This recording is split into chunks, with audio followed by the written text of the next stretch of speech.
If I were the prince of darkness, I'd want to engulf the whole world in darkness, and I'd have a third of its real estate and 4/5 of its population, but I wouldn't be happy until I had seized the ripest apple on the tree. Thee. So I'd set about, however necessary, to take over the United States. I'd subvert the churches first. I'd begin with a campaign of whispers. With the wisdom of a serpent, I would whisper to you as I whispered to Eve, do as you please.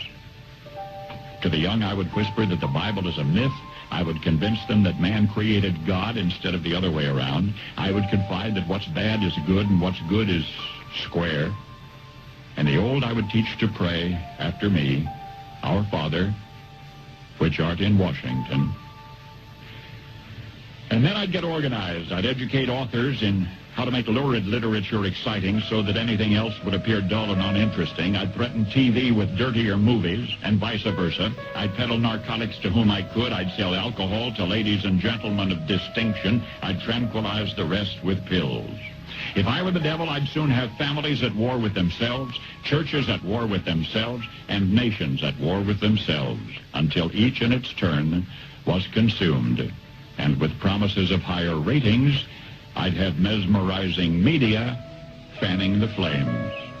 If I were the devil, I would encourage schools to refine young intellects, but neglect to discipline emotions, just let those run wild. Until before you knew it, you'd have to have drug-sniffing dogs and metal detectors at every schoolhouse door. Within a decade, I'd have prisons overflowing. I'd have judges promoting pornography. Soon I could evict God from the courthouse, then from the schoolhouse, and then from the houses of Congress. And in his own churches, I would substitute psychology for religion and deify science. I would lure priests and pastors into misusing boys and girls and church money. If I were the devil, I'd make the symbol of Easter an egg and the symbol of Christmas a bottle. If I were the devil, I'd take from those who have and give to those who wanted until I had killed the incentive of the ambitious. And what'll you bet? I couldn't get whole states to promote gambling as the way to get rich. I would caution against extremes in hard work, in patriotism, in moral conduct.